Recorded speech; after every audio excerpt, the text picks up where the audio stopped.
Welcome to On Health with Houston Methodist. I'm Zach Moore. I'm a photographer and editor here, and I'm also a longtime podcaster. I'm Todd Ackerman. I'm a former medical reporter, currently an editor at Houston Methodist. And Todd, do you use headphones? I have a very limited experience with headphones. Growing up, most of my life, wireless headphones had not been invented for most of that time. But there was a point at which I had fallen off my workouts and I bought a pair of Bluetooth wireless headphones, the bulky ones that you wear over your head and top of your ears. And I loved them. I thought it was just great for getting me back into my workouts. It would fire me up, play the music I liked while I was working out. I did always notice that not that many people out there were wearing them. And I kind of felt like I should really belonged at a airport on the tarmac directing directing airplanes which terminal to go to. I notice now there's like no one that wears headphones. It is a trendy kind of throwback almost now when you see people with the big headphones on, because they make all kinds of, as we'll talk about, they make all kinds of headphones these days. The ones I had, this was a few years ago, and I remember I had them on when I was at a concert, and some young guy there told me that he used to have them. He was so proud of them. I thought that was pretty good, that I was like, 3 years ago, I was fairly probably, relatively hip. But being hip. Yeah. That's the goal. As technology has evolved, you stuck with the kind of the over-the-ear headphone as your preference? Yeah, that's what I used until they broke down, and I haven't really used them since. Okay. So you never adopted the earbud? I bought some, and the fit wasn't great. They would come out a lot. I had some difficulty syncing, and I just haven't really been using them. Syncing is an issue sometimes. That's why I use one certain brand that syncs with everything that I own, because I am sold out to that brand. Yeah. But no, I can see how that's a frustration as well, because you know what? You just plug something in, it works. Right. Well, how about you, Zach? I know you're a big earbud guy, as I remember from a previous podcast. Yeah. Earbuds for me are the way to go, especially now that the technology has evolved where you can just wear one. And that's kind of my preferred way, because I like doing laundry, you're doing dishes, you're walking the dog, you're riding your bike, stuff like that. I pretty much have at least one headphone in at all times. So, in having at least one in at all times, do you worry ever about the safety for your ears? I didn't until we had this conversation, Todd. Never before you worried about that? Well, I keep it at a good volume. Like, I would worry about, I don't want to make it too loud, right? Because that's really was my only point of concern. Like, you don't want to, blow out your eardrum or that sort of thing. But no, I never really crank it up too loud, because again, I'm always trying to keep that, awareness. If I really want to listen to music at a loud volume, that's what speakers are for, not headphones. So no, I really hadn't had any health concerns. You're young though. I don't think I would have at your age either. But when you reach a certain age, you have friends that have tinnitus, or you hear people constantly saying, "What?" I think that kind of sensitizes you to I need to be careful about this. I can remember someone when I was in my late 40s telling me about wearing earplugs to concerts. And I said, "Oh no, is that the next thing I have to worry about?" Yes. So, while I have not been a great devotee of headphones, earbuds, I have spent a lot of my years at rock concerts. Yeah. So that loud volume has not been good for my ears. You can still hear just fine. Well, I think so, but what do your friends say? Yeah. I don't know if I saw an audiologist, if that would, she would agree. Well, speaking of audiologists, Todd, who do we talk to today about this topic? We talked to Dr. Kelsey Roy, who's an audiologist at Houston Methodist, and who talked us through how to use them safely and what the dangers are. We're here to talk about headphones, earpods, earbuds. Let me cut to the chase. As useful as these things are socially, practically, have they had a negative impact on ear health? Over time, yes. Noise-induced hearing loss is based on the amount of time in which you are listening to loud sounds. Noise-induced hearing loss is 100% preventable, but it is more prevalent over the past 10, 15 years. Are there specific statistics out there about hearing injuries because of headphones? Has there been any rise in tinnitus or? There was some research from the early 2000s by the Pediatric Association, and they found that there were 17% of teenagers between 12 and 19 that have some degrees of noise-induced hearing loss. And that is from data based in 2005 and 2006. So that was a long time ago. And then in 2011, there was another report that said that there has been a significant increase in prevalence of adolescents and young adults with noise-induced hearing loss.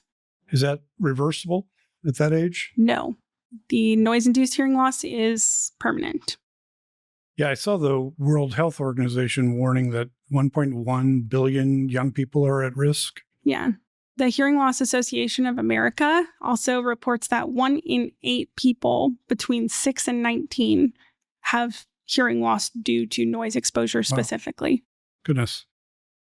All right. So before we get into how to use them safely, can you define the different types of headphones, earphones, earbuds, on-ear, over-ear, bone conduction? I'm not much of a devotee of these things, so kind of trusting you to kind of lay this out. So there are kind of 2 categories, ones that are worn over the ears and then the ones that are going into the ear canal. So when it comes to the over the ears, there are 2 types. The complete over the ear, where the ear cup of the device covers the entire ear, which usually helps with background noise and noise cancellation. And then there are on-ear headphones, which are usually smaller. They don't cover the entire ear. They usually cover just the portion above the earlobe, more kind of like MP3 CD players in the early 90s, those types of headphones. Another different type of headphone are bone conduction devices, which are open ear listening devices. So it is a piece that is usually either in front of the ear or behind the ear that sends vibrations through the bones to transmit sound to the inner ear. That is really helpful for people that need to be aware of their environment, such as cyclists, runners, things like that. And then with the ones that go into the ear canal, there are earphones, which are more like AirPods and etc., where they're either wired or wireless, but they fit deeply in the ear canal. And there are tips that are different sizes for different shapes and size ears. And then earbuds are the ones that don't completely go all the way into the ear canal. They are more just at the entrance. Think more like headphones or earbuds that are passed out on an airplane to passengers. Okay, very good. For the purpose of this conversation, I'm just kind of generally going to refer to headphones, but whenever it's appropriate, just break it down to each one. Mm-hmm. So generally, how loud, how long can you listen to headphones safely? I've heard of the 60-60 rule. That is kind of debated between different groups.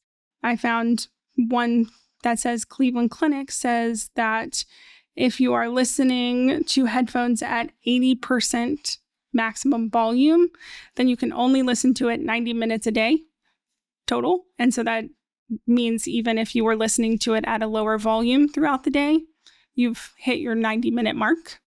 And then the World Health Organization recommends a default volume of 70 to 80, which is generally good if you are about 60% maximum volume limit, which brings you to the 60-60 rule. So, but 60 refers to maximum volume, not decibels? So the limit of the volume. So it's 60% of the maximum volume of whatever you are listening to for 60 minutes at a time. But those are all uniform. Mm-hmm. But talk about a little bit about decibel levels and translate that into relatable terms for us. 70 decibels, which is one of the things that the World Health Organization recommends to be loud, is an environment like a noisy restaurant. But then when you go to that 80 decibel level, it's more like a vacuum cleaner or like household things. Then when you get to 90 decibels, that is like a tractor. And the World Health Organization says, and OSHA say that you can be around that environment for 8 hours a day with hearing protection maximum before it could potentially damage your hearing. Then going up from there at 110, you get your really heavy power tools, and you can be in that environment for 30 minutes or less before it can cause some kind of ear damage. And then around 140, which is close to the pain threshold of sound, is where a rock concert front row is, and you should not be around that. They say 0 time before any kind of ear damage. So what if you're back some, but you're still seeing your share of rock concerts? That's like 120 or something? 110 to 120. And how dangerous is that for a 2.5-hour concert? Pretty bad. Yeah. That is the number one thing that causes noise-induced hearing loss. A lot of people tend to have a temporary threshold shift, which is what it's called, when you leave a noisy environment and you have that ringing in your ear and muffled hearing. That is essentially your hearing has changed. Usually comes back in a day or two, but those over time will lead to a permanent damage in the ear. So anybody going to a rock concert or some of these other high number activities should be using some sort of earplugs? Absolutely. There are actual certain hearing protection that are custom plugs that have a filter for music. So it filters how much noise is being in. However, you can still appreciate the music. And how much do these decibel levels guidelines go down for kids, adolescents? When it comes to children, their environments in a school, such as a cafeteria, are actually surpassing a noisy restaurant at 70 decibels. But when we're talking about what they should be listening to through headphones, it is a little bit lower of a maximum volume, like 50%. It is recommended to use over-the-ear headphones because the fit for a child is a lot harder with the earbud devices. So all these different types that you laid out, can you talk about if there's some that are more dangerous or risky than others? My colleague Zach loves the earpods, but to me, intuitively, they seem like you're going right into the canal there, that they seem like they're more dangerous. So the in-the-ear ones, they are closer in proximity to the eardrum. So in theory, yes, they could cause more damage. However, again, it matters about the length of time and the volume at which you're listening. So over-the-ear headphones can cause the exact same amount of damage if you're listening to it at the same volume. A lot of times the in-ear cause more damage in terms of skin irritation and ear infections, especially if moisture gets trapped, like doing exercise. So that can become the bigger issue. So how often do you need to clean them? I would say anytime you see any kind of visible debris, you should clean them. Generally, are there pluses and minuses to each type? I mean, sound quality and fit are the big pluses and minuses for each different type. So usually the ones that have more noise cancellation features, people appreciate more because of the sound quality aspect of it. When it comes to the earbuds, the fit and the seal of the ear canal is really important, which is why those types of earbuds with silicone or rubber tips come in different sizes. It's usually more about how it sounds and how they fit. And should you look for ones with special noise cancellation technology, or they pretty much all have that these days? I wouldn't say that they all have it, especially like the airplane earphones that are wired, because that allows a lot more ambient sound in, which causes people to increase the volume to be louder than the sounds around them. So noise cancellation is a good feature because it allows the listener to listen at a softer volume. However, it's still up to user discretion. And just because it allows a lower volume does not mean that someone listens to it at a lower volume. So are auditory devices at a loud volume any more or less dangerous than, say, loud volumes without devices? Nope. They're both the same amount of damage, depending on how long you are in that environment and how loud the environment actually is. So if I'm listening to music using earpods, at a high level, that could be the same as being at a rock concert. Yep. And some people do experience that temporary threshold shift after using AirPods for 2 hours. You mentioned fit, but angle is also something that the wearer needs to be concerned with. If the angle is incorrect, you're not going to hear as well as if it were appropriate. So most people just adjust the earbuds to make the fit be correct because that's where they will hear the best. So are there any radiation concerns with any Bluetooth headphones? With Bluetooth headphones, I mean, there's a very, very minimal amount of radiation, which is much less than a cell phone. But there's going to need to be a lot more research about that to see if there are any long-term effects of that.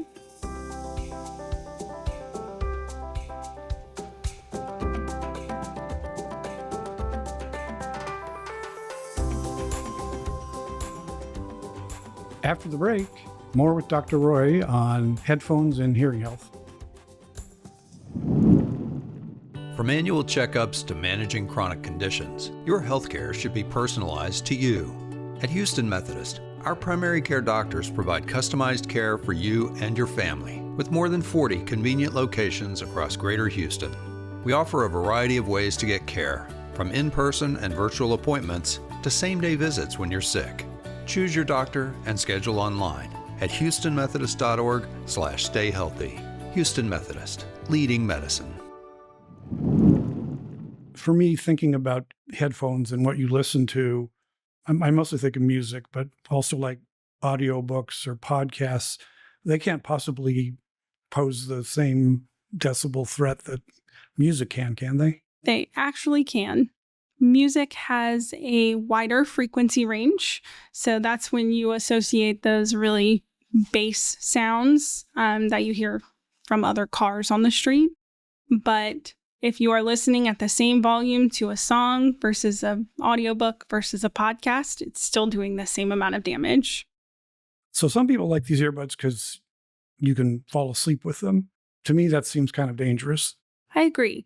We do not recommend sleeping with any kind of earbuds in. Your ear canals need a break to heal and have time to allow moisture and wax to move out of the ear canal.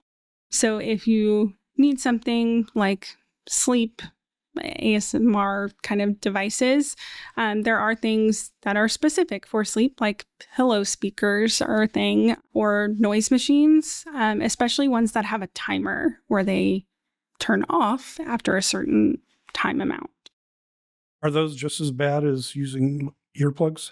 No, because earplugs are blocking sound, whereas earphones are playing sound.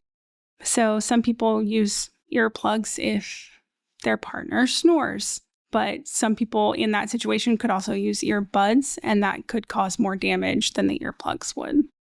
Earplugs, earmuffs, any of these sort of just noise cancellation technology, is that generally a good idea? Yes, always. If you are in an environment where there is a lot of noise, it's always a good idea to use either earplugs and then muffs on top of them, especially for shooting and things like that. There are different types of earplugs that go in the ear. Some are foam and some are silicone.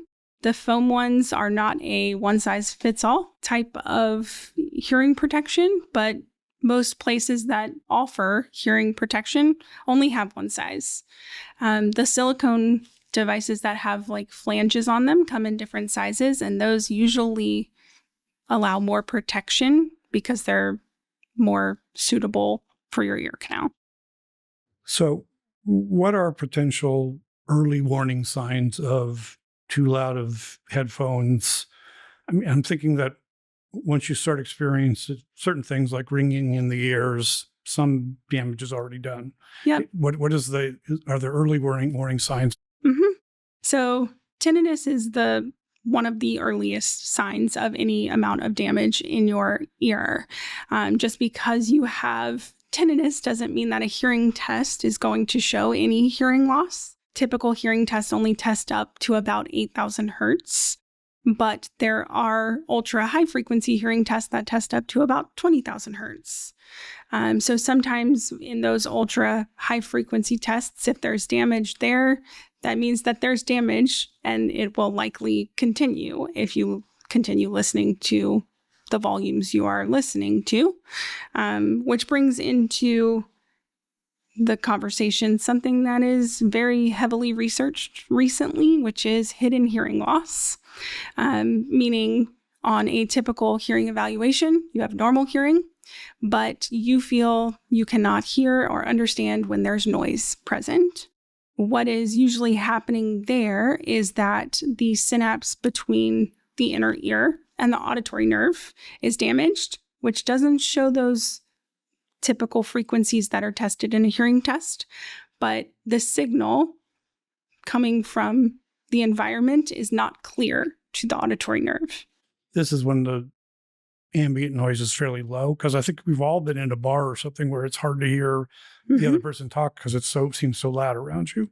Yep, but a lot of times that's because of hearing loss or that hidden hearing loss that is really being researched, because that comes from being exposed to very loud noises. If you catch tinnitus early enough, you can sort of reverse that. It seems like I've talked to some people who've said that they had it, but they got over it, where the other people I've talked to said, no, this is lifelong now. So tinnitus itself is not necessarily reversible. The majority of tinnitus is subjective. So a lot of people that say they kind of get over it, they generally just start to ignore it, whereas some people can't. It is the sole focus of every day. I wouldn't say that it's reversible, but a lot of times masking strategies can be used to help your brain focus on sounds that are actually in the environment.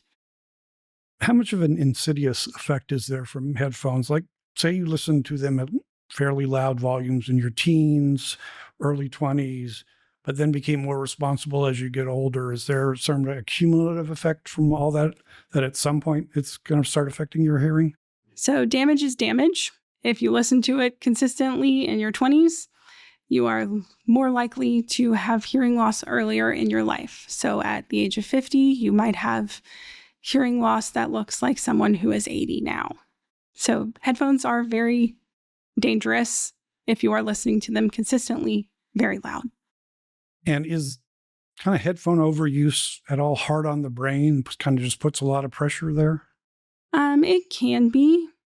If you are constantly listening to something, there is such a thing as listening effort. So if you are consistently or listening to something for, let's say, 30 minutes to an hour, later in the day, a few hours later, you are more tired. So listening and understanding is harder. But generally, does using them a lot is that constant activity just kind of exhausting to the brain? Yes. Most importantly, limit the time and the volume when you're using headphones. If someone around you can hear any amount of sound coming from your headphones, it's too loud. You are damaging your hearing. That's a good tip. That's the big takeaway that you would have is, yeah. Okay. All right. Very good. I appreciate you taking time out with us. Of course. Very educational. Of course. So Todd, off the top there, you asked me if I was concerned about hearing health and with how often I listen to headphones. And apparently there's a time limit on how long you should be wearing headphones each day. And that concerns me. Yeah, I'll bet. As someone who wears headphones all the time, I am concerned. Yeah, I'll bet. My takeaway was that as much as I kind of miss listening to music while I'm working out, since my headphones went on the blink, I think it's probably a good thing. And one thing she talked about, how your noise around you causes you to crank up the volume. I was definitely guilty of that. Yeah. The gym would have some hip hop in the background, and I really wanted to listen to want that. You want your own music. Yeah. So I'd go to them and complain about it, but I'd still. You would go to them and complain about it. That is incredible. I can see you doing that. Yes. Could you turn down that music, please? Yes. I have my own music. Yeah, get off my lawn. Did you hand them some records when you went up to the desk and say, "Can you play these instead?" No. I just told them to get off my lawn. Maybe the lesson here is just, be okay with just being alone in your thoughts every now and then. Yes. Not having constant input because we're not made for that. We're not made to have constant input into our ears, much less, that close, but, not even that close, just anywhere really. Yeah, absolutely. Yeah. I can only speak for myself, but I feel like a lot of people are in this situation where we just kind of fall into, I'll listen to this music, or, there's a podcast I want to listen to. And it's just constant. Yeah. And I was struck her saying that just listening to a podcast or an audio book, as long as it's fairly loud, does just as much potential damage as listening to music at that same sound level.